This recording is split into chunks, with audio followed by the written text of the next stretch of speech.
Et ça marche un peu comme ça. Aujourd'hui, on essuie les plâtres, comme on dit. Heu, on va essayer de régler ça. Je vais essayer de vous parler, moi, sans les extraits. On va commencer. Par contre, vous pouvez poser des questions, pas forcément sur l'extrait que vous avez plus ou moins vu, mais sur notre sujet. Alors pour commencer, on a eu une petite question de définition, sur le thème. J'ai appelé ça «Rester humain dans un monde digital» et on m'a dit: «Mais est-ce qu'on dit digital ou numérique?» Voilà, donc il y a un petit débat, il y a un débat qui ne se tranche pas forcément sur le plan simplement, lexical. C'est une question pas simplement étymologique, c'est une question philosophique.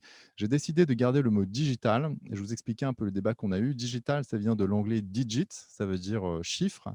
Mais surtout, ça vient du latin, digitus, je crois que c'était, digitus, voilà, et ça veut dire le doigt, hein, dans le mot doigt, vous trouvez le G avant le T, ça vient du latin parce qu'on entendait, vous voyez, c'est un vestige du latin et donc même l'anglais lui-même venant du latin, dire, digital pour dire numérique, c'est pas vraiment un problème. Et puis ça rappelle surtout qu'on commence par compter avec ses doigts. Vous voyez, nous-mêmes là, on est en train de résoudre les questions peut-être avec des doigts et rester humain dans un monde digital, c'est pas si difficile que ça si vous vous souvenez qu'une numérisation, un nombre, une machine, le télétravail, le téléenseignement et cetera, tout ça n'est possible que parce qu'il y a des doigts humains qui ont fabriqué des machines qui aujourd'hui permettent d'être à distance. Le mot télé, ça veut dire loin, donc on est loin des doigts, loin du cœur, loin des yeux et le mot doigt vous rappelle que, bah, vous-même, vous êtes connecté quand même en utilisant vos doigts. Donc à la fin, tout ça est très concret.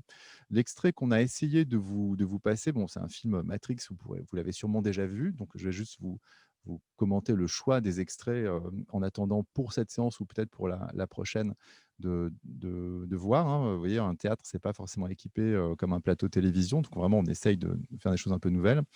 Mais le point de départ, c'est ça. C'est d'un côté, vous avez une nature concrète, physique, matérielle et de l'autre, vous produisez des images que vous transférez, que vous envoyez loin.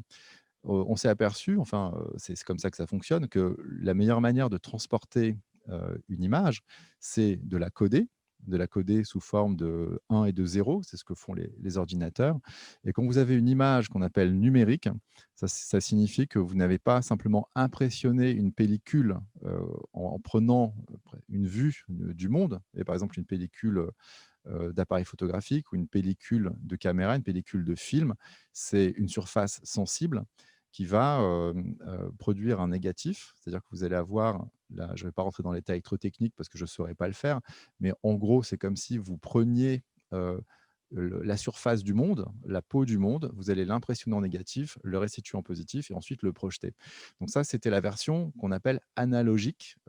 Analogie, ça veut dire que ça prend une empreinte de la chose même. Et on est rentré dans un monde numérique ou digital, ce qui est la même chose aujourd'hui pour nous. C'est-à-dire que au lieu que l'image soit une empreinte du monde, une trace réelle, physique, c'est une construction, c'est le résultat d'un calcul. Et là, dans Matrix, c'était un film intéressant pour ça, vous avez en même temps, dans la même image, des acteurs réels, physiques, qui ont été filmés de manière analogique, qui ont impressionné une pellicule, et en même temps, vous avez des effets spéciaux numériques qui sont ajoutés, qui constituent le monde autour d'eux et avec lequel ils interagissent. Et toute image analogique évidemment peut être codée ou encodée sous forme de nombres, des 1 et des 0 et déplacée et restituée ensuite sur votre écran par exemple, à supposer que ça finisse par fonctionner. C'est ça le principe de cette télétransmission, de cette transmission digitale ou numérique. Donc si, j'ai gardé le mot digital, c'est que par ailleurs, si vous regardez l'étymologie du mot numérique, on va chercher nombre et il me semble et là je fais un appel à témoins, peut-être que parmi vous, il y en a certains qui peuvent nous aider, puisque vous avez un chat, on attend vos interventions, on va essayer de communiquer, au moins comme ça. On va voir si, certains d'entre vous peuvent nous aider sur l'étymologie du mot nombre. Il me semble que ça vient du mot, hominem, c'est aussi du latin, donc numerus qui a donné numérique, qui a donné nombre, viendrait du mot humain. Donc vous voyez, c'est le choix entre digital qui veut dire doigt, un doigt humain évidemment, hein, c'était même un hiéroglyphe égyptien, le premier digit c'est un doigt dessiné comme ça et le mot numérique lui-même viendrait du mot humain. Donc rester humain dans un monde numérique, si on traduit, ça veut dire rester humain dans un monde d'origine humaine, puisque les mathématiques, ce sont les humains qui le là, j'ai une image magnifique, il y a quelqu'un qui me dit: «Ça fonctionne». C'est formidable. On peut repasser l'extrait. Vous voyez, on va le faire. Donc ce que je viens de faire, ça s'appelle meubler. J'espère que, chez vous, vous avez été, vous en avez profité. J'espère que ça a donné au moins un élément de définition et on va pouvoir voir l'extrait dont je vous ai parlé. On va voir Néo. Néo, ça veut dire nouveau, parce qu'il rentre dans un monde nouveau, il rentre dans un monde numérique et il fait exactement comme vous avez fait vous. Il va se connecter, sauf que vous allez voir, pour vous faire comprendre ce que c'est une connexion dans ce monde-là, il va y avoir un peu de douleur, on va avoir un peu mal pour lui et ça va jouer sur ce qu'on appelle l'empathie. Donc Matrix, extrait numéro 1.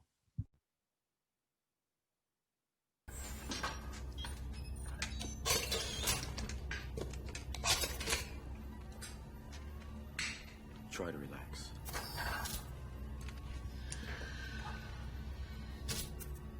This will feel a little weird.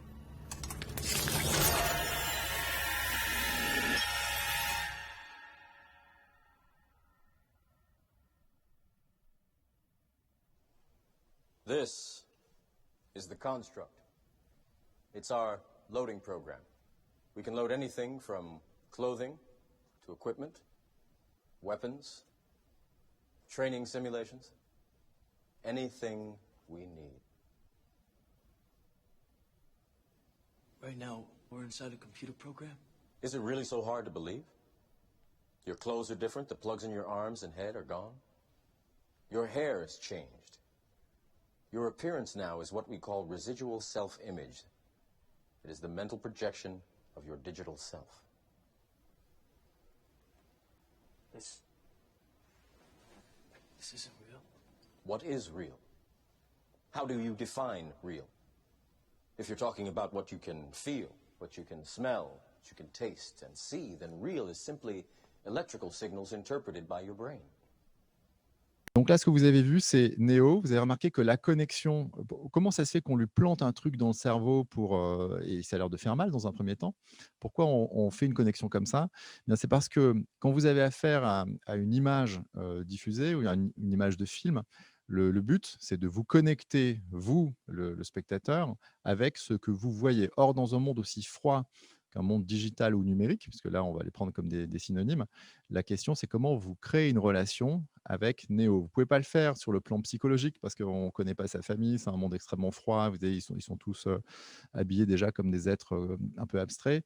Donc, la première manière, la plus simple de créer de l'empathie, c'est la douleur. Vous voyez, la douleur, ça se partage. Et c'est Spinoza qui explique ça dans son éthique. C'est dans l'éthique 3 et 4, dans la troisième et quatrième partie, sur les passions.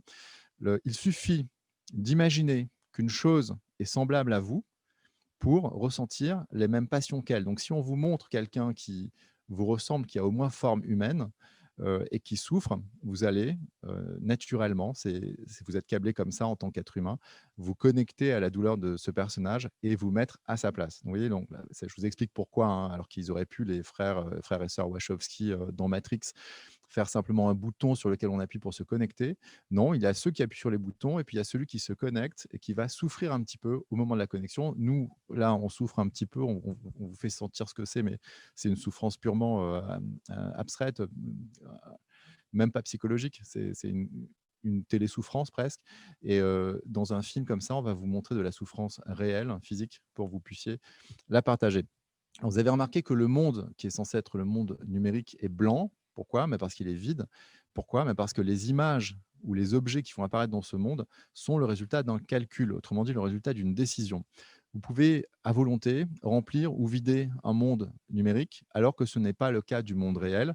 Et pour faire une première distinction très simple, avant de prendre les premières questions, on peut distinguer le monde dans lequel nous vivons, le monde naturel. C'est un monde où on a droit de choc. C'est une expression du philosophe Alain. Il dit, c'est quoi avoir un corps?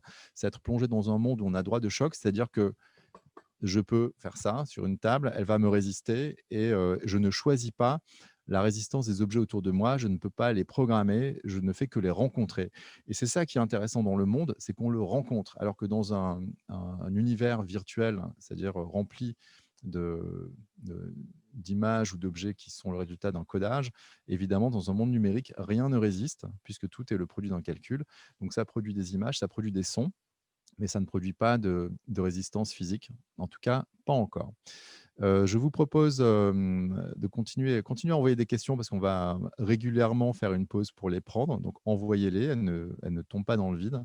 On va essayer de lancer le deuxième extrait, si vous êtes, voilà, donc c'est un deuxième extrait de Matrix. On se lance, on tente, on va voir si ça marche.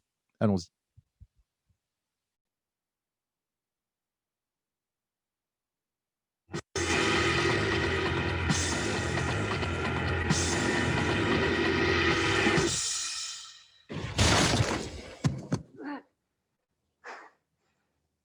How did I beat you?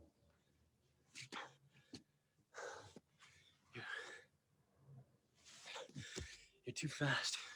Do you believe that my being stronger or faster has anything to do with my muscles in this place?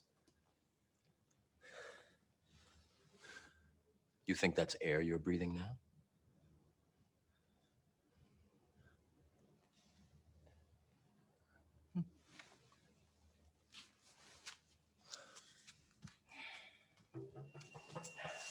Again.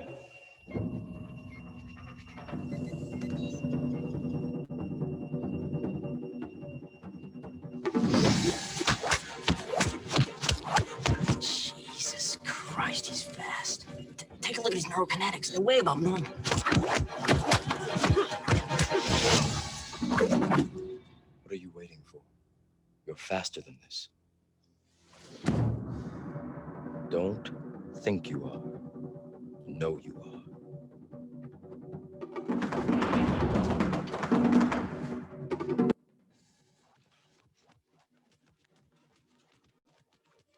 Come on, stop trying to hit me and hit me.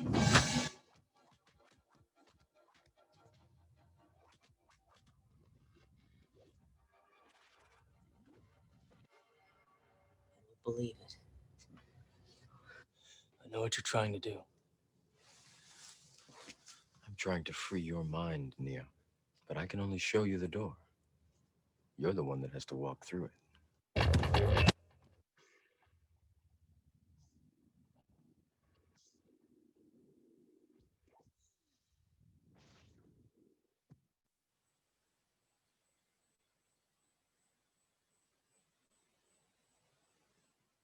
Vous réchauffer en ce samedi matin. Dans ce qu'on vient de voir là, c'est qu'on a des corps, de nature différente. Vous avez, des corps analogiques, c'est-à-dire considérés comme réels dans cet univers de Matrix. C'est le corps de ceux qui sont derrière des machines, derrière des écrans, en train de regarder ce qui se passe dans un monde numérique. Et ensuite, vous avez Neo qui est en train de se battre dans ce dojo virtuel avec son mentor, son maître, Morpheus. Morpheus, ça veut dire forme en enfin, c'est, un mot latin qui vient du grec, là, dans ce film. Et c'est celui qui lui fait comprendre qu'il doit changer de forme. Pourquoi changer de forme? Parce que dans cet univers, il n'a pas de corps et lui, comme il est habitué à avoir une association entre son esprit et son corps, entre sa volonté et ce qu'il peut faire physiquement, il est resté sur ce modèle-là, parce qu'il a une image mentale résiduelle, comme il lui dit, de ce qu'est avoir un corps. Et c'est quoi un corps? C'est quelque chose qui ralentit votre volonté. Vous avez tous expérimenté entre ce que vous voudriez faire et ce que vous finissez par réussir à faire. C'est le drame de l'athlétisme, le drame du sport, le drame du corps. C'est que le corps n'obéit pas forcément à la volonté. Et là, dans cet univers purifié du corps, où il n'y a plus de résistance physique, la volonté n'a plus d'obstacle. Et c'est ce qu'essaye, c'est ce que le mentor Morpheus essaye de faire comprendre à Neo, c'est qu'il a un néo-corps, c'est-à-dire qu'il n'a plus de corps et qu'il doit simplement aller aussi vite que la pensée. Alors dans ce film, c'est très intéressant. Vous avez à la fois la vitesse maximale que peut atteindre un corps, comment elle est représentée. Vous avez vu ce petit effet, alors j'espère que vous avez eu l'image telle qu'elle devrait être, mais même si elle est un peu ralentie, c'est justement le sujet d'aujourd'hui. C'est la question de la vitesse de la pensée aussi. Et si votre corps pouvait aller à la vitesse de votre pensée, ben, 2 questions se posent. La première, c'est est-ce qu'il pourrait aller à la vitesse de la lumière? À supposer que nous soyons des lumières et que la pensée ait une vitesse, infini, hein. C'était l'hypothèse de Gilles Deleuze. Il dit, voilà, la pensée va à la vitesse, même plus que la lumière. La vitesse de la pensée, c'est instantané, en tout cas quand on comprend. Et quand on ne comprend pas, eh bien, c'est l'inverse. On ressent une lenteur de laquelle on ne pourra jamais sortir. Et dans ce film, vous avez les deux. Vous avez un être humain qui, projeté dans un univers sans corps, va lutter pour que sa volonté infinie, capable d'aller à une vitesse infinie, ne soit pas empêchée par le souvenir de ce que c'est d'avoir un corps qui nous arrête. Voilà. Donc en gros, être humain, c'est quoi d'habitude? C'est être ralenti par son corps et là, vous pouvez expérimenter, grâce au cinéma, un monde sans corps. Là, j'ai commencé à regarder un petit peu les questions que vous commenciez à poser. D'abord, tout le monde se réjouit que ça fonctionne de mieux en mieux, donc je m'en réjouis avec vous. Ensuite, la question, c'est comment faire pour, quand on est dans une, télé-relation, dans une relation à distance, pour garder quelque chose du corps justement. Bon, bah, vous avez vu, il y a une solution, c'est de ralentir, hein, c'est d'intégrer un rythme lent ou au contraire d'aller à la vitesse de la pensée et donc quand vous êtes à distance, soit vous allez très lentement, soit vous allez plus vite que d'habitude. Et là, c'est une expérience un peu étonnante. Je vous raconte, je suis en face d'une salle de théâtre vide sur une scène, mais je sais qu'il y a du monde. Ouais, donc c'est déjà bizarre. Et en même temps, d'habitude, quand on est dans une salle, une conférence, une séance, on attend et on voit petit à petit la salle se remplir. Alors que là, on ne sait pas. Vous voyez, il y a une salle d'attente, tout est virtuel. Et c'est ça, en fait, un monde digital ou un monde numérique. C'est un monde dématérialisé où il n'y a plus de connexion directe, où il n'y a plus de corrélation directe entre le nombre de personnes et un espace physique.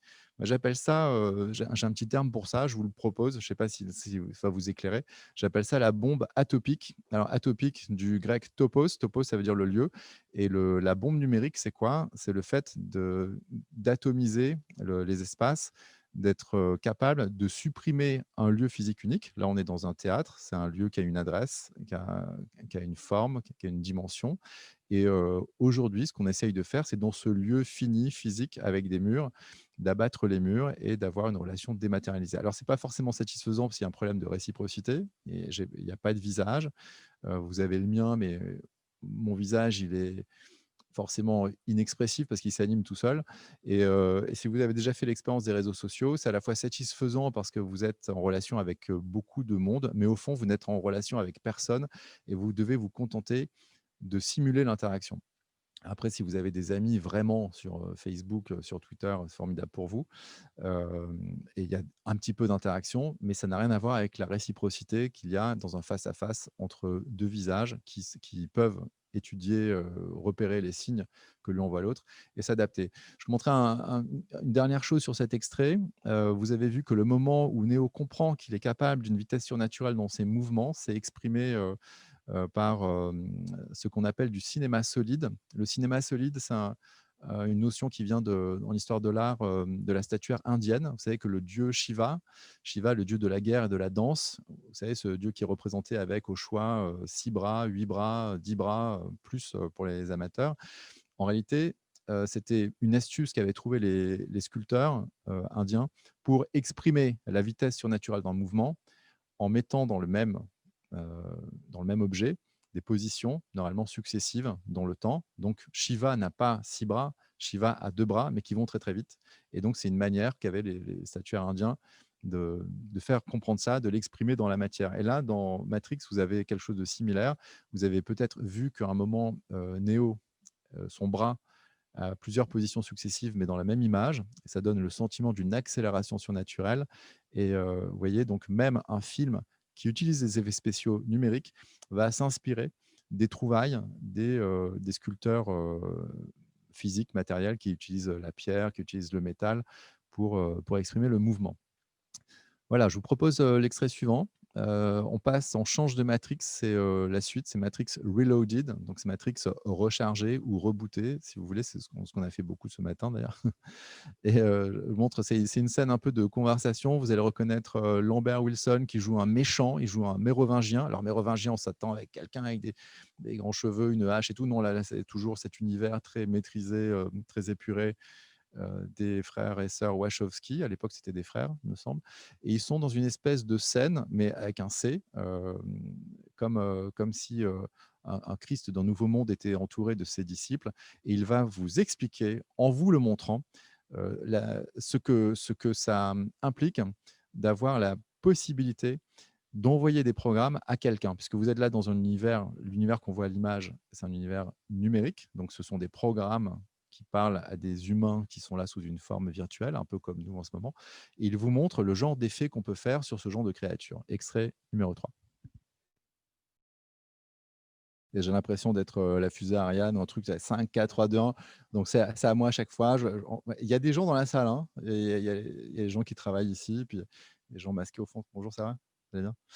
Et donc il y a un peu de chaleur humaine. Voilà, on fera, encore un extrait de Matrix et ensuite on fera une petite pause question. Donc allez-y, si vous avez des choses que vous n'avez pas compris. On m'a envoyé pas mal de précisions sur les frères et sœurs Wachowski. On me dit que c'est tous les 2 des sœurs maintenant. Vous voyez, c'est une question qu'on pourra un peu développer. On m'a dit: «Est-ce que ce sont devenus des êtres numériques?» Ben non, justement, c'est la preuve que, s'ils changent de sexe, c'est que le corps a encore du sens, et que la manière dont on est incarné, le sexe qu'on a, avec lequel on est, ou celui qu'on choisit, c'est quelque chose qui est pas juste une identité, numérique, c'est une identité physique, corporelle, concrète.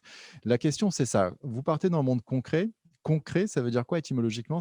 Con avec, cré, crescere, qui pousse. Donc un monde concret, c'est quelque chose qui pousse avec. C'est-à-dire que les choses sont, heu, corrélées, connectées, les choses poussent ensemble. Un arbre qui pousse empêche un autre arbre de pousser parce que ça lui fait de l'ombre, alors que dans un univers numérique, vous pouvez avoir 2 arbres de la même taille posés, l'un à côté de l'autre, ça ne pose aucun problème. Il n'y a pas de compétition dans un monde numérique. En tout cas, pas celle-là. Donc si vous avez un monde concret, les êtres sont incarnés, ils prennent de la place, et ils se heurtent éventuellement les uns les autres. Alors que dans un monde numérique, vous allez pouvoir, vous, inventer les règles. Il n'y a pas forcément de pesanteur, il n'y a pas forcément de choc. Il y a des êtres qui peuvent se traverser les uns les autres, et c'est vous qui allez tout inventer, et rien ne va vous résister. Et ça, c'est déjà un élément, puisque notre sujet, c'est comment rester humain dans un monde digital. Si vous arrivez dans ce monde digital à restaurer de la résistance, vous allez, redonner le sentiment qu'il y a une matière, quelque chose qui résiste. Il y a un film que je ne montre pas aujourd'hui qui s'appelle Fight Club. Dans Fight Club, tout le travail des effets spéciaux a consisté à essayer de prendre des références, visuelles, artistiques dans le monde concret. Ils se sont inspirés de tableaux de Francis Bacon, ils se sont inspirés de sculptures pour donner le sentiment justement que dans le monde numérique, on ne pouvait pas non plus faire, il ne suffisait pas de faire n'importe quoi. Comme les nombres ne résistent pas et qu'on peut leur faire faire n'importe quoi, vous voyez, le but d'un artiste numérique, par exemple, ça va être de réinventer de la résistance, de donner le sentiment qu'il y a un objet. Bon, tous ne font pas ça, mais en tout cas, c'est un des enjeux quand vous avez un film. Il faut faire sentir que le monde que vous inventez existe. Exister, ex, ça veut dire sortir de soi, être capable d'avoir un corps, voilà, pour offrir à la fois du choc et de la résistance. Donc là, dans l'extrait que vous venez de voir, vous aviez une conversation et vous avez surtout une démonstration de ce que c'est la puissance d'un programme sur un être numérique. Vous avez ce mérovingien qui envoie, alors est-ce un virus, est-ce un programme, est-ce un objet virtuel, il envoie un gâteau.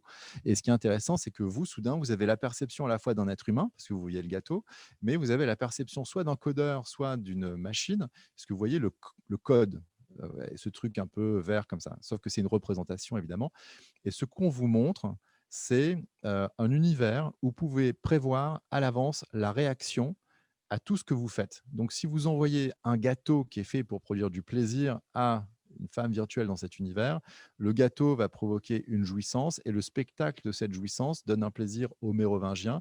C'est, le fait d'avoir pu la prévoir et de la provoquer. Autrement dit, ça donne des plaisirs de l'ordre de la manipulation.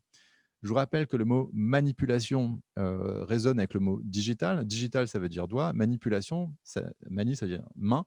C'est ce qu'on fait avec sa main.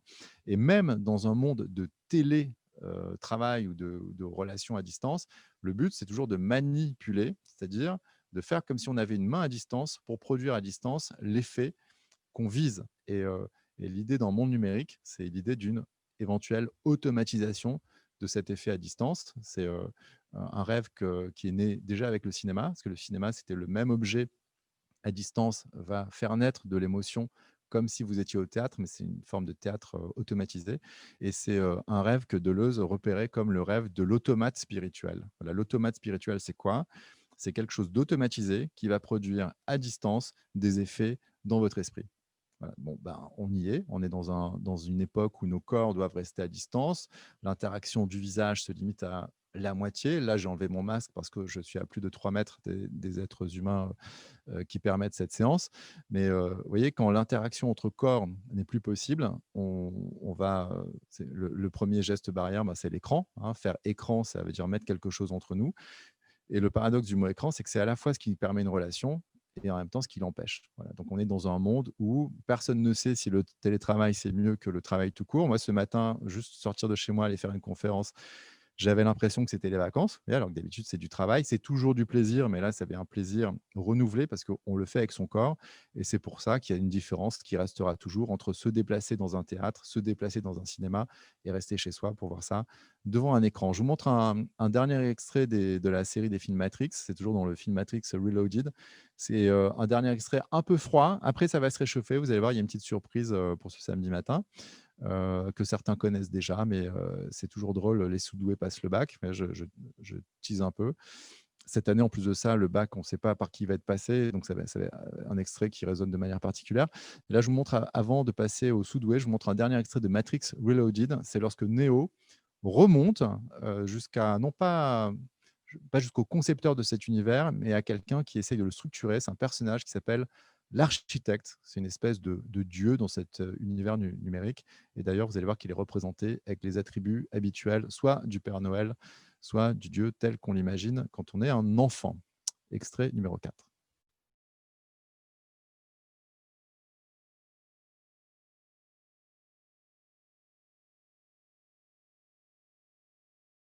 Et Tiffen qui vient, qui a choisi certaines des questions qui viennent du chat. On a remis les masques. Tiffen. Alors, une réunion numérique identifie-t-il plus les individus par rapport à un public qui est une foule? Alors ça, c'est une question gênante, un peu embêtante parce que c'est vrai que dans une foule, est-ce qu'une salle de spectacle, on est une foule? On est censé être anonyme. Après, c'est vrai que moi, quand je suis au théâtre, je supporte pas quand, j'ai toujours peur je me mets jamais dans les premiers rangs, qu'on me parle à moi, ou qu'on me fasse monter sur scène et tout, c'est un peu une angoisse, hein. Pareil, Mathieu, il dit pareil. Mathieu, il aime bien monter sur scène, il est acteur, mais il aime pas être dans la salle et qu'on aille le chercher. Bon, c'est un peu particulier.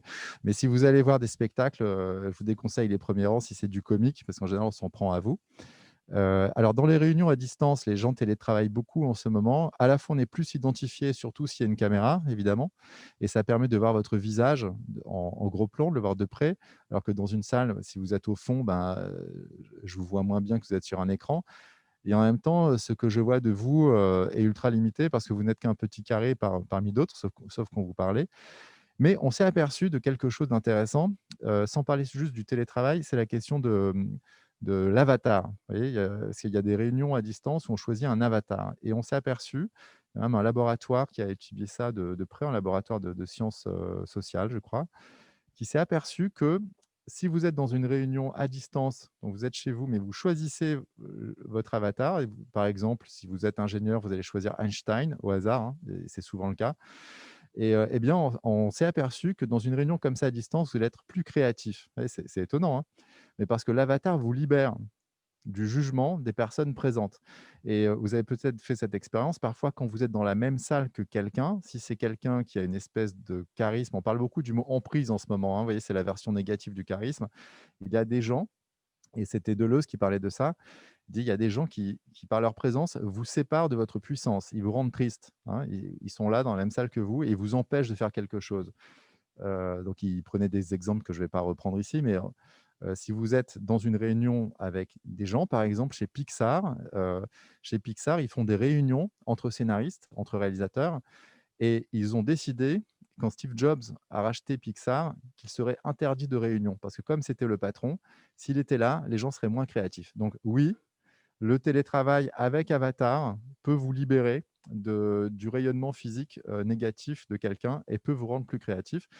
À l'inverse, ça rend tellement abstrait que parfois, ça peut supprimer la créativité parce qu'il y a une impression de solitude, une absence de réciprocité, une absence d'échange et parfois quand on est ensemble, on est aussi plus créatif. Donc vous voyez, la question, c'est moins celle de l'identité que du résultat de la réunion. On sait que la plupart du temps, une réunion, ça ne produit rien parce qu'il y a des effets de hiérarchie.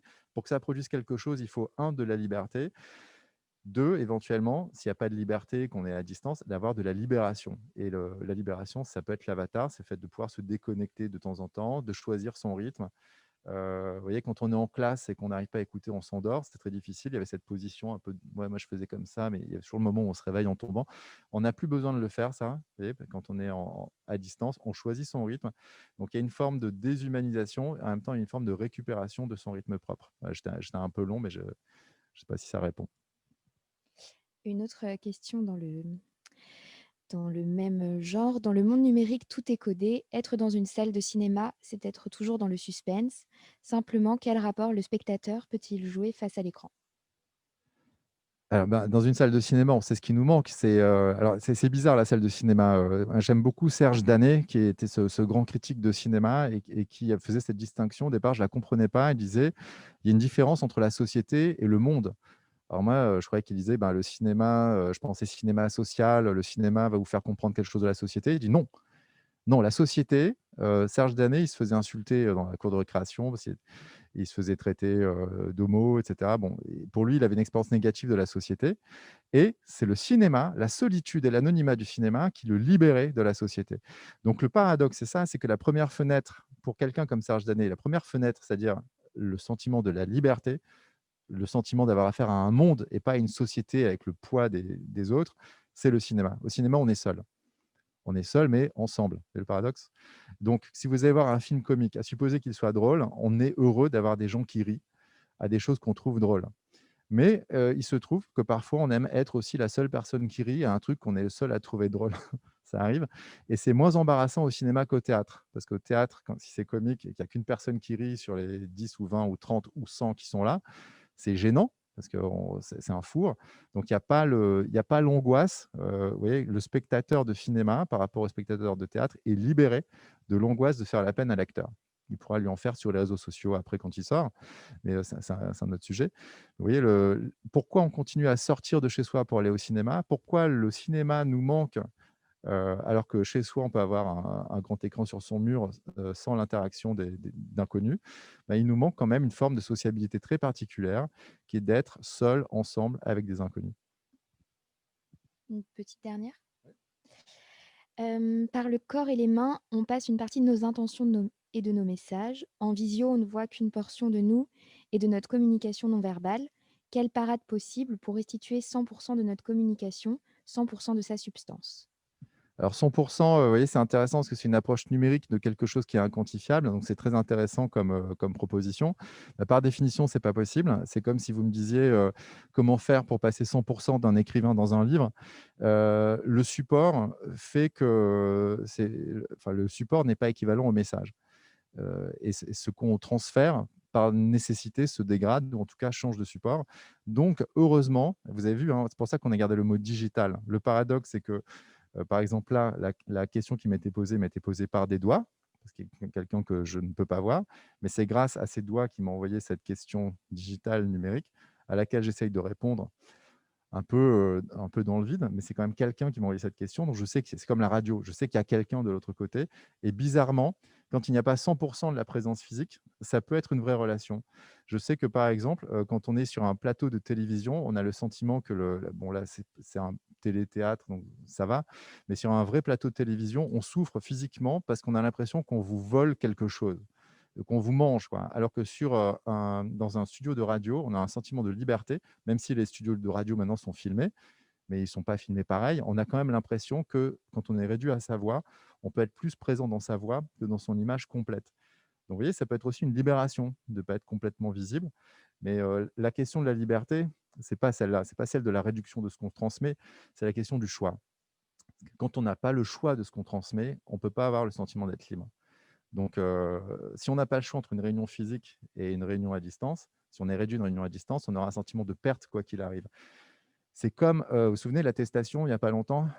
Bon, bah, finalement là, on sort sans attestation, même s'il y a un couvre-feu, mais l'idée qu'on n'a pas à se faire une attestation à soi-même pour sortir, personnellement, moi, m'a libéré, même s'il faut rentrer plus tôt.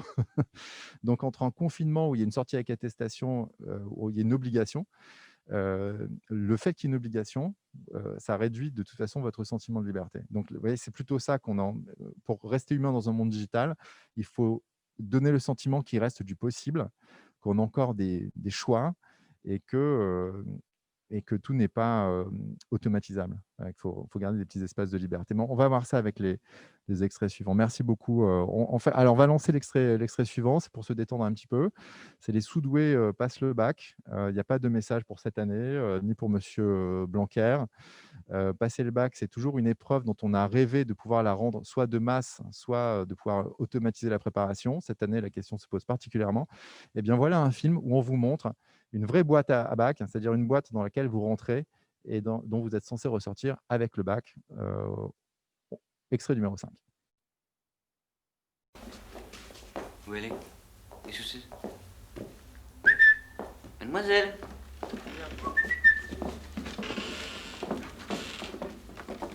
Voilà. La machine à apprendre. Elle vient d'Amérique. Alors, qui va commencer? Premier de ces messieurs.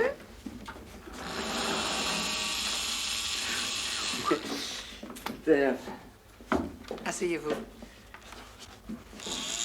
Asseyez-vous. Asseyez-vous. Attention. Une phrase va défiler sur cet écran. Répétez-la. ONU, Organisation des Nations Unies, fondée en 1942. Attention. Répétez. Vous ne voulez toujours pas répéter? Si. L'ONU a été fondée en 1942. En quelle année? En 1942. Répétez plus vite. L'ONU a été fondée en 1942. Répétez 42 plusieurs fois. 42. Attention, nouvelle question. Choisissez la bonne réponse. C'est New York. Réponse fausse.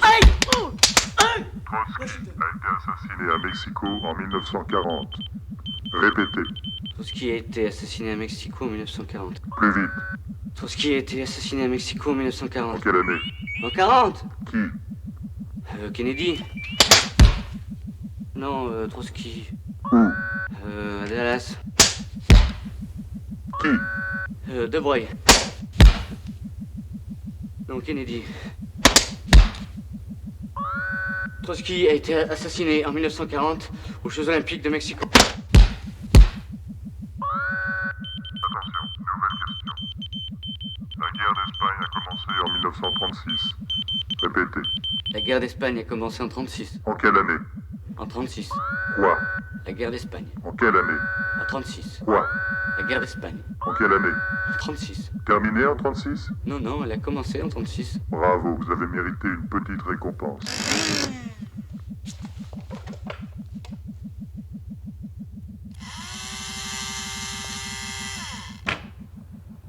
Merci, madame.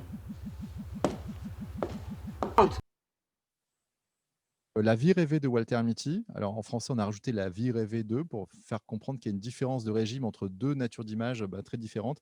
Les images de la réalité qu'on partage avec les autres, ce que Serge Danet appelait le monde de la société, et puis ensuite le monde interne, celui qu'on imagine, celui de l'imagination. Donc là, vous avez un personnage, vous allez voir, Walter Mitty, qui est malade de son imagination parce qu'il est dans une imagination de compensation. Il est dans une vie atroce, et il s'ennuie beaucoup. En même temps, il aime son métier.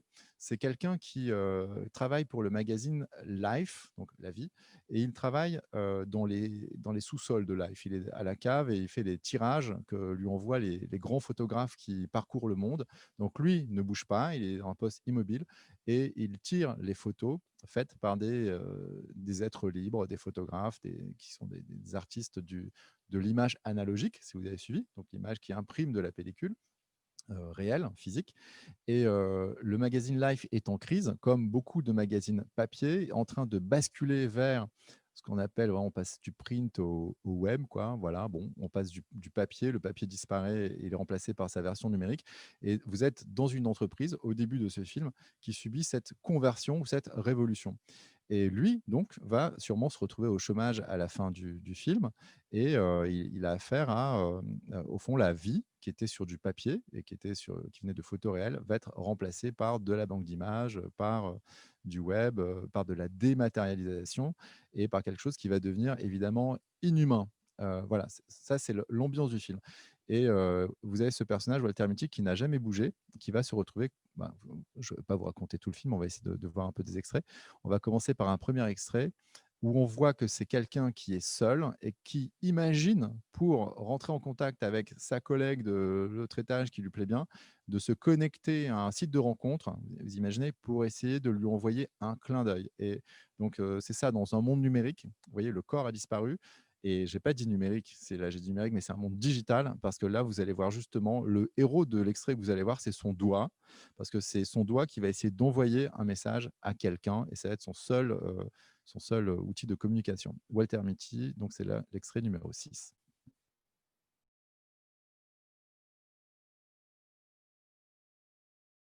m'a fait remarquer, que je n'avais pas commenté la machine à claques, on va le faire, rapidement, hein. De vous avez vu, c'est un film qui date un peu, il y a pas beaucoup d'effets spéciaux, mais c'était pour le mettre en contraste avec, Matrix, où c'est au fond exactement la même idée.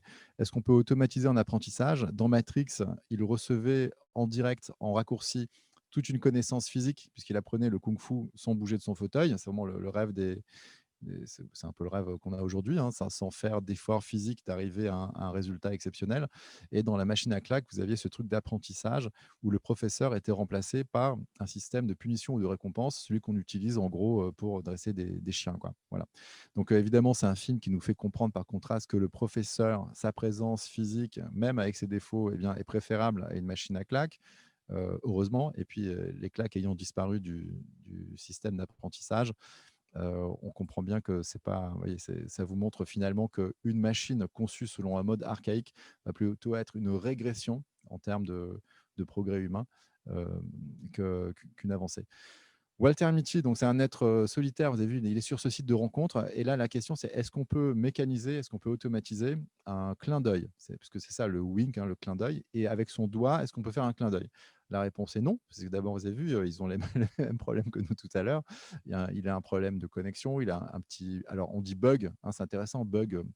Pour le coup, c'est-à-dire qu'il y a un insecte, il y a un truc vivant qui s'est faufilé, exactement comme tout à l'heure dans Matrix, c'était une anomalie. Et à partir du moment où vous avez une anomalie, vous avez un espace bizarrement d'humanité, car c'est grâce à l'échec de cette communication que la vraie communication va se mettre en place. Il va renoncer à essayer d'utiliser la machine pour se mettre en relation avec sa voisine de bureau, et c'est par ce renoncement qu'une vraie rencontre va être possible. Donc, je vous propose tout de suite l'extrait suivant de Walter Mitty, c'est l'extrait numéro 7.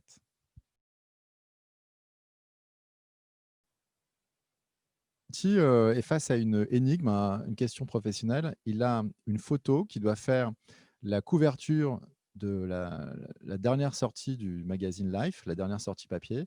Et pour cette dernière couverture, ils ont une photo exceptionnelle de leur meilleur photographe.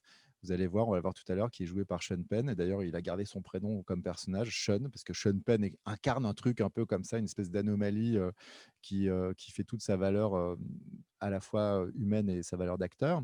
Et dans ce film, vous avez donc Walter Mitty qui est face à une énigme. La photo qu'il doit euh, tirer pour la couverture est manquante. Et là, vous avez un problème que ne peut pas résoudre une machine. Et on va voir tout à l'heure, en fait, c'est un cadeau que lui fait le photographe. Le photographe qui parcourt le monde sait que Walter Mitty, lui, la personne grâce à qui ces photos arrivent en couverture, n'a jamais quitté son siège, son fauteuil, son bureau. Et grâce à cette photo manquante, il va devoir sortir de, de là où il est, de là où il travaille. Il va devoir s'aventurer dans le monde et faire quelque chose qu'aucune machine ne pourrait faire. Donc, au moment précis où le magazine Life est en train de basculer entièrement en numérique, le photographe crée volontairement une anomalie que ne peut résoudre qu'un être humain. Et grâce à cette anomalie, vous avez vu, hein, on passe de la planche contact où on cherche la photo manquante, et on a des indices, on a la photo d'avant et la photo d'après, donc on sait à peu près où était le photographe quand il a pris cette photo. Et vous avez ensuite, grâce à cette anomalie, la première conséquence, c'est la rencontre de la fille, de sa collègue, qu'il n'arrive pas à rencontrer d'habitude. Et pourquoi il la rencontre? Parce qu'il est sorti de son bureau, il s'est mis à l'extérieur, il déjeune, en même temps il cherche, et là, on a une espèce de leçon de vie, je ne sais pas si elle est valable tout le temps, mais il la rencontre parce qu'il ne cherche plus à la rencontrer. C'est elle qui vient le voir parce qu'il est en train de faire quelque chose qui a l'air intéressant. Donc c'est elle qui s'intéresse à lui. Elle ne s'intéresse pas à lui en tant que personne, elle s'intéresse à lui parce qu'il s'intéresse à quelque chose d'intéressant. Et c'est quoi ce quelque chose d'intéressant? C'est quelque chose qui manque, qu'une machine ne peut pas résoudre. Donc je vous montre tout de suite l'extrait suivant, parce que le temps passe quand même. Je sais que vous commencez à avoir faim, vous êtes chez vous, en même temps, vous pouvez faire ce que vous voulez. Les amis du café, prenez un café. J'en ai un, c'est bien. Les amis de l'apéro, vous pouvez commencer à y aller. Je vous fais la transition parce que l'extrait suivant, il s'est aventuré tellement loin de son bureau pour essayer de retrouver ce photographe, pour lui demander où est cette photo disparue, il est face à un choix. Et là, c'est pas un choix, c'est pas juste avec son doigt appuyé sur un bouton pour envoyer un clin d'œil. C'est est-ce qu'il va monter dans un hélicoptère avec un type complètement ivre, mais qui est le seul capable de l'emmener là où est le photographe.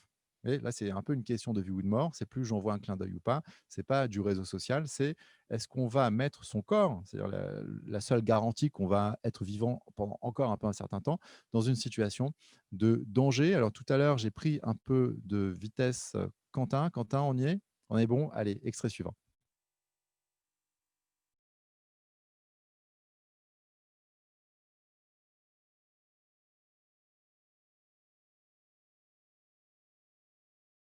J'adore cet extrait. À chaque fois que je le revois, j'ai envie de revoir le film en entier. Et si vous souvenez bien comment ça commence, donc il est face à cette espèce de barbu, ivrogne, qui peut, l'emmener soit vers sa mort, soit vers, une aventure, comment dire? Dont il se souviendra plus certainement, en tout cas qu'il pourra raconter. Et donc vous avez là une concurrence entre le monde dont il vient, c'est pas un monde digital, c'est un monde qui est en train de se digitaliser, en train comment on dit? De se dématérialiser, puisqu'on veut le remplacer par, les photos analogiques, on va les remplacer par des photos numériques, le papier, on va le remplacer par de l'écran. Et lui, il se retrouve dans cette situation au bout du monde, à devoir faire confiance à quelqu'un qu'il ne connaît pas et qui manifestement n'est pas en état de piloter un hélicoptère, en même temps qui est le seul à pouvoir le faire. Et ça, c'est une situation humaine. C'est quoi une situation humaine si on regarde cet extrait? Bah, premièrement, vous allez avoir affaire à quelque chose qui peut ne pas marcher. Voilà. L'hélicoptère, il peut tomber, voilà, alors qu'une machine va fonctionner toute seule. La machine avec un pilote, donc le monde mécanique, bizarrement, est un monde humain. C'est étonnant, hein, parce qu'au début du XXe siècle, on pensait que mécanique, c'était l'opposé d'humain. Et là, on s'aperçoit que dans un monde qui se numérise, eh bien, c'est l'inverse. Le monde mécanique, c'est les derniers espaces de liberté. Bah oui, parce que si la différence entre conduire, piloter soi-même une machine et la laisser se piloter toute seule, eh ben, oui, vous allez prendre plus de risques, mais vous aurez aussi plus de liberté et plus de plaisir en fait. Il y a un petit détail, hein, c'est que piloter un hélicoptère, ça a l'air pas mal, ça a l'air intéressant. Et là, ce qui est intéressant aussi, c'est que ce pilote n'est pas traité vraiment comme un être humain, mais en même temps, si, puisque quand on lui pose une question, il répond par un RAW. Alors vous êtes d'accord, c'est pas quelque chose que ferait une machine, même si les automates sont structurés, programmés par les êtres humains pour vous donner le sentiment d'une interaction humaine. Le robot, normalement, est plus poli avec vous que ça. Et vous voyez, par exemple, là, en ce moment, on sait que les bars sont fermés, les cafés sont fermés, mais donc aussi les serveurs désagréables sont fermés. Bon, moi j'en connais pas évidemment, c'est ça être humain. Le jour où vous serez dans un monde où tout le monde est poli, où tout est agréable, vous saurez qu'il y a plus d'humains. C'est terminé. Le serveur de mauvaise humeur qui prend le risque d'être de mauvaise humeur, alors que dans un monde automatisé, il se ferait virer tout de suite et il serait même pas possible d'avoir quelqu'un de désagréable. Là, vous avez quelqu'un qui a un désagrément, eh bien, il est dans une interaction humaine. Aujourd'hui, moi, ça me manque d'avoir un serveur qui arrive trop tard, enfin, c'est pas ça qui me manque en priorité, mais ça manque aussi parce que ça fait partie de l'expérience humaine. Et vous avez peut-être remarqué qu'il boit une bière hors de proportion, un peu comme lui, parce que c'est un personnage mythologique. C'est un ogre, et c'est un ogre qui a des bottes de 7 lieues. Donc il boit dans une botte, il boit une bière trop grande pour un pilote normal, mais c'est un pilote un peu métaphorique, évidemment. Ça métaphorise toutes les peurs de Walter Mitty. C'est un personnage de conte de fées. Est-ce qu'il va faire confiance à l'ogre pour monter dans l'hélicoptère qui est l'incarnation mécanique des bottes de 7 lieues? C'est ça, hein, un hélicoptère, ça vous fait aller plus vite qu'à pied. Ça sert à ça. C'est ce que Bergson décrit dans les deux sources de la morale et la religion. Il y a un texte hyper célèbre où il fait l'opposition entre le corps de l'individu et le corps de l'humanité. Et il dit que la technologie, ça nous permet d'agrandir notre corps. Et la question qui se pose, c'est une question que vous connaissez tous au moins, si vous avez l'âge, en tout cas dans cette chanson de Michel Berger sur Ella Fitzgerald, vous vous souvenez? Ella, Ella, je ne vais pas vous la chanter parce qu'il y avait David Bowie juste avant en plus, donc ce serait assez douloureux pour vous et pour moi. Mais elle a ce petit supplément d'âme que les autres n'ont pas. Eh bien, c'est une citation de ce texte de Bergson. Bergson dit que quand le corps de l'humanité s'agrandit de manière démesurée, c'est-à-dire que par exemple là, vous avez un téléphone portable ou un ordinateur, ça vous agrandit puisque ça vous rend capable avec vos bottes de 7 lieux numériques d'être dans cette salle avec nous, alors que vous êtes resté chez vous. Vous voyez, donc c'est un agrandissement par la technologie. Et la question qu'il pose, c'est dans ce corps démesurément agrandi, où est l'âme? Quelle est la taille de l'âme? Comment notre âme, qui est proportionnée pour notre petit corps, va-t-elle remplir le vide, l'abîme, l'écart qui va se produire entre notre petit corps et tout ce que nous pouvons faire avec ce corps démesurément agrandi par la technologie. Alors, à l'époque de Bergson, c'est début des voitures, les avions, bientôt, pas tout de suite, mais il va y avoir la télévision. Il parle quand même, il écrit ça, c'est après la guerre de 14, il me semble, donc le corps démesurément agrandi sans le supplément d'âme, on voit bien ce que ça peut donner. Et la question qu'il pose, c'est comment on va inventer cette âme d'une taille à la taille de notre nouveau corps. Eh bien, c'est un peu la question de cet extrait de Walter Mitty. Vous avez un personnage qui a l'air d'avoir de l'âme, c'est le pilote de l'hélicoptère, qui est tranquille dans sa compétence. Là aussi, c'est intéressant, c'est quand quelqu'un sait vraiment faire quelque chose, il n'a plus besoin d'être poli. Hein, c'est à ça qu'on le reconnaît. Quand vous avez vraiment besoin de quelqu'un, il n'a plus besoin de vous faire des courbettes. Et ça se reconnaît surtout dans les métiers où il faut mettre les mains. Donc, c'est ça qui est intéressant. Dans un monde digital, qu'est-ce qui va rester humain? C'est ceux qui utilisent leurs mains. Là, par exemple, moi, je suis extrêmement poli avec Quentin parce que je sais qu'il suffit qu'il appuie avec son doigt pour me couper le sifflet. Avec Tiffen qui avait des questions, avec Lucie, je suis hyper poli avec tout le monde parce que sans eux, je disparais. Vous voyez, c'est comme un plombier le dimanche. Vous savez qu'il faut être très très poli parce que s'il ne se déplace pas, vous aurez votre problème qui restera là avec vos mains incompétentes. Donc, du moment que vous avez besoin d'un métier, et c'est toujours c'est Auguste Comte qui faisait cette distinction géniale entre les métiers ouvriers et les métiers bourgeois. Donc là, moi, je fais un métier bourgeois, c'est-à-dire que je parle, je vis de produire des signes. Donc, on fait de l'effet à distance. Et là, par exemple, vous êtes chez vous. Ben, si vous avez l'impression de comprendre ce que je dis, c'est que j'ai fait effet à distance. Donc, ça, c'est un métier bourgeois. Donc, bizarrement, le numérique, ça développe les métiers bourgeois. Et en même temps, on est en télétravail. On sait bien qu'on a besoin de gens qui savent faire des trucs avec leurs mains, qui savent fabriquer quelque chose, qui savent réparer une machine, qui savent voilà, piloter un hélicoptère.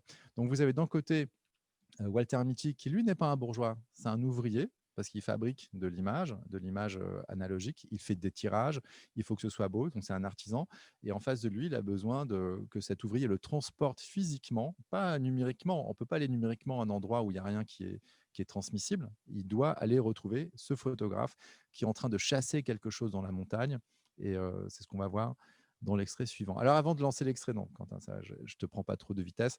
Il y a beaucoup de choses à commenter dans cet extrait. Je ne veux pas être trop bavard. Donc, si vous avez remarqué des choses, envoyez-les dans le chat. On va faire une petite pause question quand on aura fini les 2 derniers extraits de Walter Mitty. On aura encore un peu de temps pour les questions. Donc, envoyez-les maintenant, y compris sur cet extrait. Mais ce que je veux vous montrer là, c'est que ce qu'on voit dans ce film, c'est comment quelqu'un qui est malade de son imaginaire qui l'empêche d'agir au début du film. La scène que je vous ai montrée, il n'est même pas capable d'envoyer un clin d'œil. Il est obligé d'imaginer un truc hyper détourné pour parler à quelqu'un qui est au bout du couloir. Et là, on est vers la fin du film. Il est capable, grâce à son imagination, de devenir actif. Alors, je m'arrête 2 secondes là-dessus. Ça, c'est très important. On dit toujours que les élèves, enfin, vous voyez, en classe, maintenant, c'est assez facile de ne pas se faire repérer. On a un masque et tout. On a le droit d'être un peu absent. Mais à mon époque, ça se voyait quand on n'écoutait pas. Et si on regardait par la fenêtre ou si on était en train de dessiner, on avait l'air de s'absenter de la situation éducative. La réalité est très différente. C'est qu'il y a un style d'attention. Peut-être que là, vous êtes en train de faire autre chose chez vous, j'imagine, je vous le souhaite, et que vous entendez un peu d'une oreille distraite. Mais c'est parce que vous êtes en train de faire autre chose que de temps en temps, vous vous raccrochez, que je vous rattrape et que vous entendez quelque chose qui peut-être vous intéresse. Donc, qu'est-ce que je suis en train de vous raconter là? C'est que quand vous êtes en classe en train de subir une situation obligatoire, vous évadez par la fenêtre. C'est pas du tout renoncer à l'éducation, renoncer à l'action. Hein, le cancre qui rêve à la fenêtre, en réalité, c'est lui qui a l'avenir entre ses mains parce qu'il est en train d'imaginer autre chose. Je ne vous dis pas qu'il ne faut pas écouter en classe, hein, mais on peut trier, quoi. Et puis surtout, en fait, celui qui a un projet, celui qui va s'évader, c'est lui qui va finir par inventer quelque chose. Et là, dans cette scène que vous venez de voir, comment il s'évade de sa peur en utilisant, évidemment, elle n'est pas là, hein, la fille dont il est amoureux, elle n'est pas là en train de lui dédier une chanson, de lui chanter David Bowie. Elle l'accompagne, c'est son aide imaginaire pour se rendre capable d'agir dans le monde réel.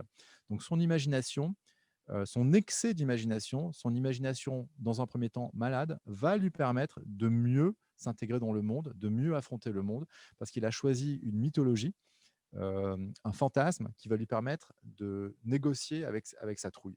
Voilà. C'est ça qu'il vient de faire dans cette scène.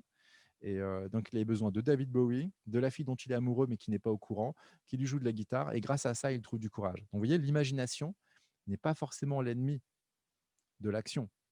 Et c'est même l'inverse. Les gens qui ont beaucoup d'imagination sont souvent beaucoup plus capables d'agir que ceux qui se contentent de rationaliser, de numériser leurs choix, de faire la liste de tout ce qu'ils pourraient faire avant de décider.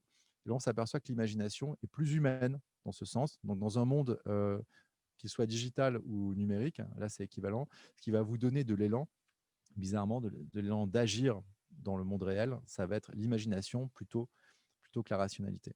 Voilà. Donc, ce n'est pas forcément en calculant à l'avance tous les choix possibles, comme vous avez vu tout à l'heure dans Matrix. Hein. L'architecte, c'est quelqu'un qui est capable de calculer tous les mondes possibles. Je ne l'ai pas commenté parce que je ne vais pas vous embêter avec Leibniz aujourd'hui. Mais l'idée de Leibniz, c'était un dieu, c'est quoi? C'est quelqu'un qui, avant d'agir, est capable de calculer toutes les possibilités et de choisir la meilleure possible. Nous, êtres humains, nous ne pouvons pas faire ça. Donc, c'est quoi rester humain dans un monde digital? C'est assumer l'arbitraire de nos choix, le fait que c'est l'imagination peut-être qui nous guide davantage que la raison, et c'est accepter cet arbitraire qui est également le signe d'un corps qui peut se lancer. Donc là, il finit par se lancer, c'est un élan, peut-être que ça va le tuer, mais ça le libère de sa peur. Donc de toute façon, c'est un élan vital, et c'est en se mettant entre les mains de cet ogre qui pilote un hélicoptère qui va peut-être s'écraser qu'il est arrivé enfin à sortir de son bureau et à s'aventurer dans le monde. Je vous montre l'extrait suivant. L'extrait suivant, c'est que l'hélicoptère a réussi à faire ce qu'il devait faire. Il a amené jusqu'au photographe, incarné par Sean Penn, qui est en train de guetter quelque chose. Extrait suivant.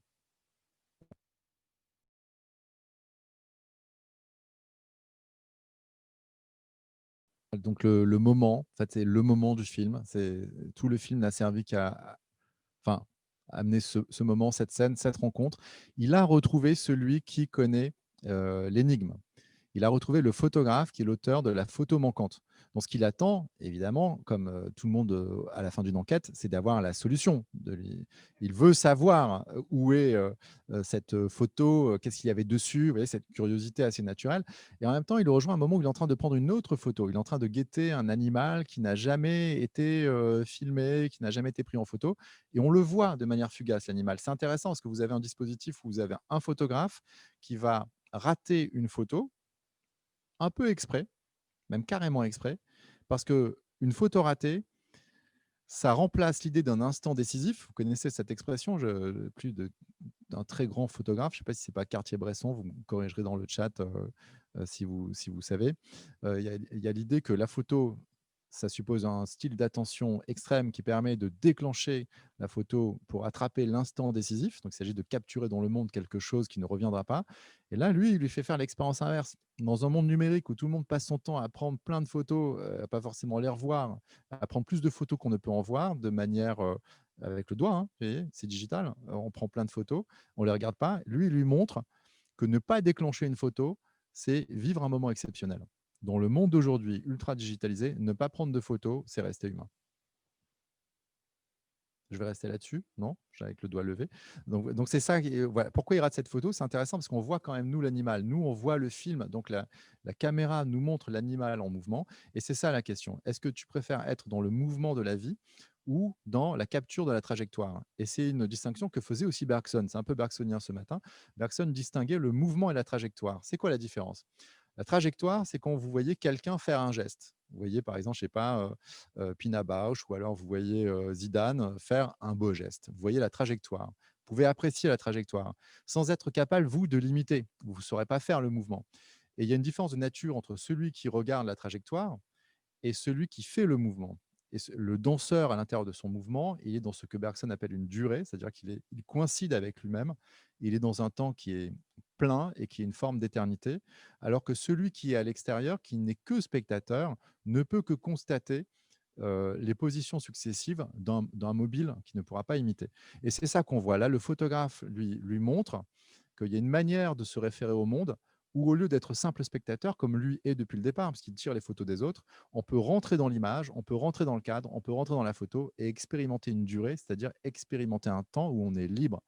Là, vous êtes chez vous, vous n'êtes pas obligé de suivre, c'est parfait. Si vous étiez en face de moi, peut-être que l'ennui ou la faim commencerait à pointer son nez, vous commenceriez à regarder votre montre. Eh bien, dit Bergson, le moment où vous regardez votre montre, c'est le moment où vous sortez de la durée, qui est un temps, le temps de la conscience, qui est le temps du plaisir d'être à l'intérieur de quelque chose où on a oublié l'heure qu'il est. Et le temps de la montre, c'est le temps collectif, c'est le temps objectif, c'est le temps mesuré où vous n'êtes plus dedans. Vous savez, quand on dit vous y êtes plus, vous êtes plus dedans, vous en êtes sorti. Et là, vous voyez, le photographe essaye de le faire rentrer dans le monde. Et d'ailleurs, il y parvient en ne prenant pas la photo et en lui disant, regarde, ils sont en train de jouer au foot, on va jouer avec eux. Donc, il se retrouve à jouer au foot avec des inconnus en l'absence de terrain, quasiment en l'absence de, c'est pas vraiment un ballon, il n'y a pas d'arbitre, il n'y a pas de règle, il n'y a pas d'autre but que de jouer ensemble. Et c'était ça tout le but de ce photographe. Le cadeau que le photographe fait à celui qui d'habitude est à son service et tire ses photos de loin, qui ne rencontre jamais, c'est de jouer ensemble à quelque chose qui n'a d'autre but que d'être ensemble. Voilà, ça s'appelle du spectacle vivant ou ça s'appelle le plaisir d'être ensemble et d'être dans une durée partagée. Et c'est une durée, hein, parce que comme il n'y a pas de chronomètre, c'est pas un match de foot, il n'y a pas un arbitre, il n'y a pas un temps imparti, c'est un temps libre, ce sont des gestes libres, c'est entre la danse et le jeu, et c'est quelque chose de très enfantin, et c'est ça qu'il lui offre, hein. Il lui offre de redevenir humain dans un monde qui se digitalise. Je montre un dernier extrait de ce film parce qu'évidemment, il est parti très, très loin. Si vous vous souvenez, la première scène, il devait, remplir, son profil, sur un site de rencontre pour parvenir à intéresser à qui? Sa voisine de bureau, sa collègue. Là, il est parti très loin. Il est parti à la recherche d'une photo manquante. Il ne sait toujours pas quelle est cette photo qui devait faire la couverture du dernier numéro de Life. Il rentre, à la maison et au bureau et il retrouve la femme du début et vous allez voir, il a complètement été métamorphosé par son voyage et ce n'est pas par une éducation numérique à distance, c'est pas par un téléenseignement d'un coach qui leur a appris comment se comporter dans le monde réel, c'est en faisant l'expérience du monde réel avec ses insuffisances, avec ses erreurs, avec ses dangers, que lui va devenir vraiment humain. Dernier extrait, Quentin, pour ce film.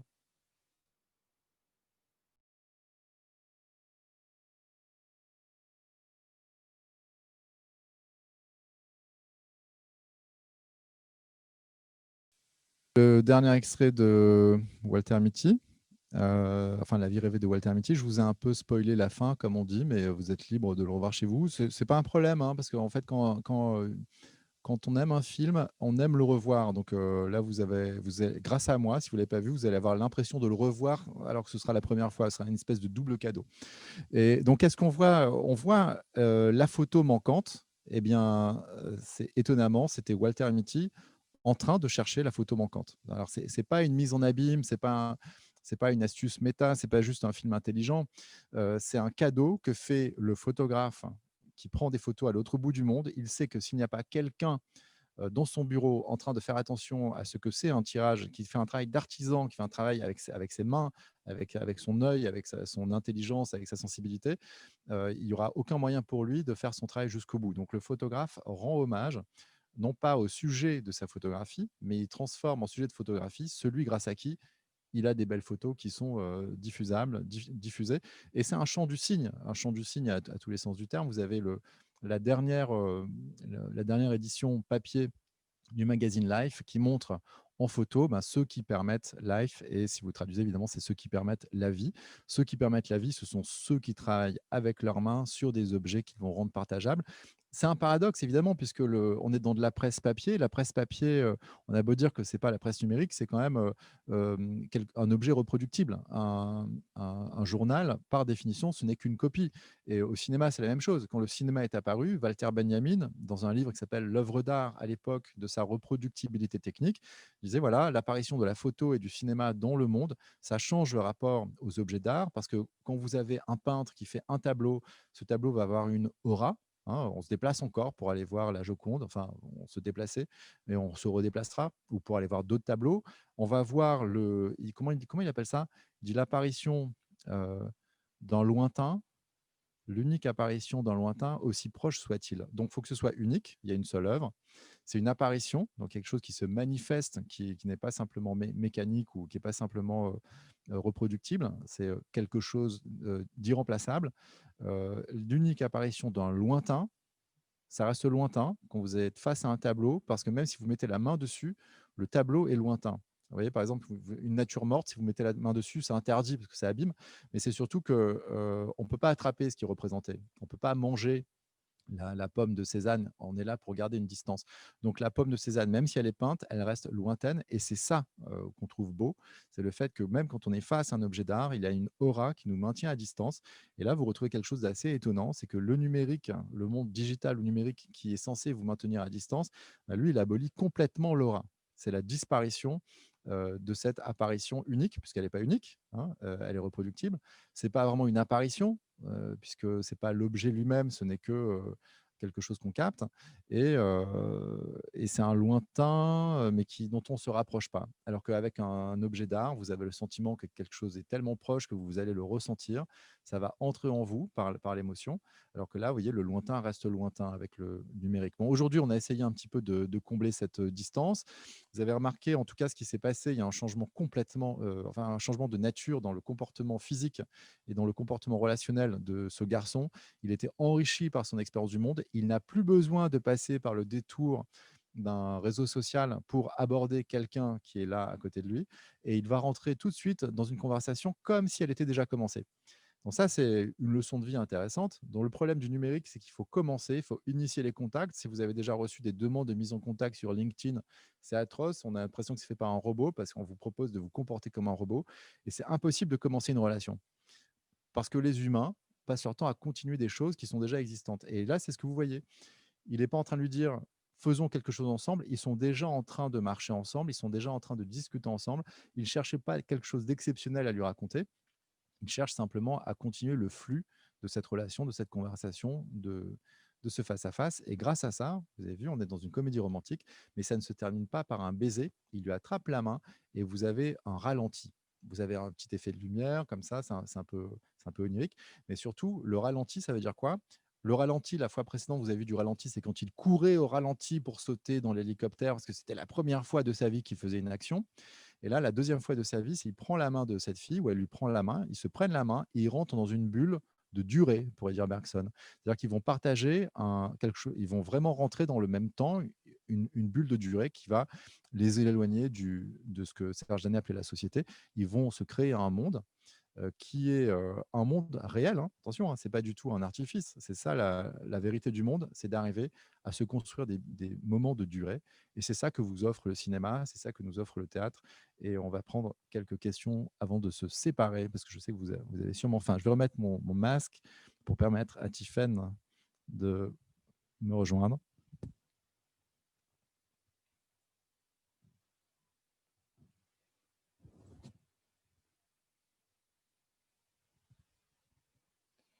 Du coup, une question qui a été posée un peu plus tôt. Quid de ces changements de mode relationnel, interactions différentes, de rapport au corps, sensorialité réduite, du rapport au savoir, accès direct et immédiat chez l'enfant? De nouvelles pathologies du langage font leur apparition chez les jeunes enfants, exposés précocement aux écrans sous une forme d'autisme. Alors là, on a une intervention quasiment médicale. Moi, je ne suis pas du tout qualifié. Je me souviens d'avoir lu quelque chose d'un psychologue, un psychothérapeute qui déconseille effectivement les écrans jeunes, mais qui fait cette modulation quand même. Il dit ce qui compte dans un écran, c'est est-ce qu'on est seul avec l'écran ou est-ce qu'on le regarde ensemble? Il dit regarder ensemble quelque chose, c'est pas la même chose que le regarder seul. Donc déjà, la question de l'écran et de l'âge, évidemment, se pose, mais il y a la question de l'écran seul ou pas. Parce qu'au au fond, là, ce qu'on est en train de faire aujourd'hui, si vous avez repéré un peu l'astuce, l'intérêt de regarder ensemble des extraits de films, c'est que même si notre relation est dégradée par la distance, par le filmage, par la difficulté d'une réciprocité, il y a un moment où nous sommes à égalité. On est en train de regarder le même extrait de film, moi d'ici et vous de chez vous. Donc le moment où on regarde quelque chose ensemble, ça restaure bizarrement une vraie relation humaine. Après, sur la question du développement des enfants, c'est une question extrêmement difficile. J'ai peur de dire des bêtises, mais ce qui est certain, c'est que l'acquisition de langage, ça se passe à la fois avec des images. Je vous rappelle que l'origine du langage, c'est quand même les premiers langages, ils sont dessinés. Donc la question, c'est comment on passe de langues qui sont des dessins, des hiéroglyphes, à des langues alphabétiques. C'est une évolution très, très passionnante. Je vous conseille, je crois qu'elle est encore en ligne sur le site de Arte. Vous avez un documentaire en 3 parties sur la naissance, développement de l'écriture. Tout à fait passionnant. Et donc la question, c'est pas juste l'écran, c'est qu'est-ce qu'on regarde et est-ce qu'on regarde ensemble et est-ce que c'est associé à des activités physiques? Parce que moi, j'ai découvert quelque chose et moi, j'ai des enfants qui ont des tablettes et cetera. C'est que selon ce que vous regardez, ça va soit vous éloigner du monde, faire écran avec le monde ou au contraire, ça va vous réconcilier avec le monde et si vous cherchez, par exemple, j'ai un enfant qui est passionné par la cuisine. Si vous utilisez votre tablette pour regarder des tutos, ce qu'on appelle des tutos, le tuto, bizarrement, c'est quelque chose qui vous intègre dans le monde et vous allez vous retrouver à cuisiner. Alors oui, il y a votre tablette, mais bon, quel chef n'a pas sa recette? Et vous avez, une relation humaine avec quelqu'un qui met à disposition un contenu qui se transforme en action physique et en fabrication concrète et à un moment, le digital, c'est pour ça, hein, j'ai gardé le mot, si vous attrapez bien le doigt, il y a la main qui revient et la main qui va faire quelque chose, qui va pouvoir travailler un objet concret, qui va pouvoir rater un plat, qui va pouvoir filmer, s'en amuser, monter, fabriquer et faire quelque chose. Donc j'espère, vous voyez, qu'il y a un moment où les écrans, y compris les jeux vidéo, hein, s'il y a un usage positif, c'est que ça peut, comme on a vu tout à l'heure, la musique, vous voyez, soit on est dans son casque et on est dans sa bulle, mais cette bulle, si vous la faites bien gonfler, elle va vous réintégrer dans le monde avec beaucoup d'élan. Une autre question, un métier manuel est-il plus humain qu'un métier bourgeois? Alors, ben, heu, c'est compliqué de répondre. Dans un premier temps, non, puisque la distinction je reprends la distinction, elle est importante, hein, parce que métier bourgeois, il y a pas de jugement de valeur, c'est pas un jugement de classe, c'est pas, comme Marx qui oppose ouvrier et bourgeois, il y a pas de hiérarchisation et je vais vous prendre des exemples. Par exemple, je ne sais pas, un peintre, vous voyez, apparemment c'est un métier, ouvrier et donc vous avez des peintres très riches, bah oui, Picasso, c'était un ouvrier. Quand il peignait, après quand il se mettait en scène, c'était un acteur de lui-même, mais un peintre, c'est un ouvrier, voilà. Donc il y a pas de jugement social, hein. Le peintre peut être très élevé dans la hiérarchie ou très bas, ça dépend de ce qu'il peint ou de son succès, mais l'activité est la même. Un chirurgien, quand il vous opère, c'est un ouvrier, mais quand il vous reçoit dans son bureau ou qu'il vient vous parler, c'est aussi un bourgeois. C'est-à-dire, c'est les signes qu'il vous envoie qui risquent de vous soigner ou de vous rendre malade. Vous voyez? Donc, c'est pas une hiérarchie sociale et la question, c'est qu'est-ce qui est le plus humain? Normalement, c'est le métier bourgeois parce que l'invention du langage est spécifiquement humaine. Le langage avec une valeur poétique, c'est-à-dire je vais vous dire quelque chose qui n'a pas d'utilité, immédiate, ce qu'on est en train de faire, on essaye de comprendre quelque chose, par exemple, ou là, on est au théâtre, lorsque vous venez voir quelqu'un qui vous dit un texte de Tchekhov ou ouais, ou un poème, vous êtes dans quelque chose qui est humain parce que c'est inutile sur le plan de la nature et on est dans quelque chose donc d'essentiel. Et on est en plein classement des activités essentielles ou pas. La seule activité essentielle, hein, c'est celle qui comporte normalement du langage et du langage à but poétique parce que tout le reste, les animaux sont capables de le faire. La simple survie, les animaux sont capables déjà de le faire. Donc nous, c'est ça qui nous distingue. Donc ce qui est humain, c'est plutôt les métiers de langage et pourtant, ce qui nous humanise le plus dans notre, moment, digitalisé, c'est justement le retour de la main. Parce que vous avez la résistance physique de quelque chose, d'une matière. Alors, on l'expérimente quand on fait de la musique. Moi, quand j'essaye de jouer maladroitement du piano, je sens bien que le piano me résiste et donc j'ai l'impression que c'est plus humain que quand, je suis sur les réseaux sociaux où rien ne résiste. Donc quelque chose vous résiste, c'est ça qui vous rend humain. Vous êtes en train de cuisiner. Pourquoi les gens confinés ont beaucoup cuisiné? C'est parce que dans les moments où on cuisine, on oublie qu'on a des contraintes, parce qu'on est en train de subir les contraintes de la matière et ça, c'est des contraintes qui sont les mêmes, quelles que soient les lois que disent les hommes. Donc le paradoxe est là, c'est qu'en effet, dans le moment historique qu'on vit, ce sont les métiers ouvriers, c'est-à-dire de la main, qui sont, les garants de l'humanité. Une dernière? Une petite dernière, parce qu'après je crois que Quentin a dit que c'était l'heure. Quel est le rapport entre le cinéma et la philosophie? Eh bien, on va faire très court. Je sais pas. Si, moi, j'ai une petite, définition très simple, enfin, une petite approche très simple. C'est pour ça que j'essaye de mêler le cinéma et la philosophie. C'est que les 2 ont pour but de fabriquer une compréhension universelle. Ouais, la philosophie utilise des concepts comme, qui ont pour but d'être compréhensibles de manière universelle. Le cinéma, lui, a rêvé de faire se lever un automate spirituel, comme je vous le disais tout à l'heure, c'est-à-dire avec le même film, de produire la même émotion chez tout le monde. Et donc, la philosophie s'adresse a priori à la compréhension, à l'intellect, et le cinéma s'adresse à des couches plus profondes, parce que c'est pas simplement l'intellect, sinon vous intéressez juste les gens qui veulent être intéressés, mais vous pouvez passionner par le cinéma parce que vous touchez les émotions. Et le lien que moi je pense qu'il faut faire entre les deux, c'est cette idée que pour comprendre quelque chose, il faut être passif. C'est bizarre hein, de dire ça, parce qu'on dit toujours: «Faut faire attention, faut faire attention». Moi, je crois à l'inverse, c'est un fauteuil de théâtre ou de cinéma, on se végétalise dedans, on s'abolit comme personne et on laisse le spectacle nous remplacer, et c'est cette expérience-là qu'on vient faire. L'expérience, c'est aussi sortir de soi, et quand on arrive à sortir de soi, c'est les moments où on comprend quelque chose. Donc c'est ça pour moi le lien. Quand on s'abolit face à un objet, que ce soit un spectacle ou une idée, on est en mesure de le comprendre pleinement.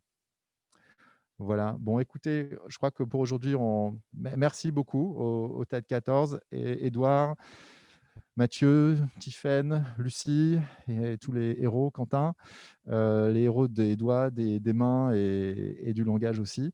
Je vous remercie pour votre attention. J'avais aucun moyen de la vérifier, mais il paraît que le chat a été très, très animé. Vous êtes raconté plein de trucs, donné des références.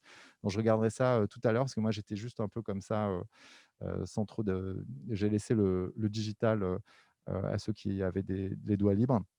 Et je remercie le théâtre pour cette première expérience. On va la refaire bientôt, le 6 février. Ok, voilà, le 6 février à la même heure. On sera hyper au point techniquement. En tout cas, on sera là. Voilà, je vous remercie et à bientôt.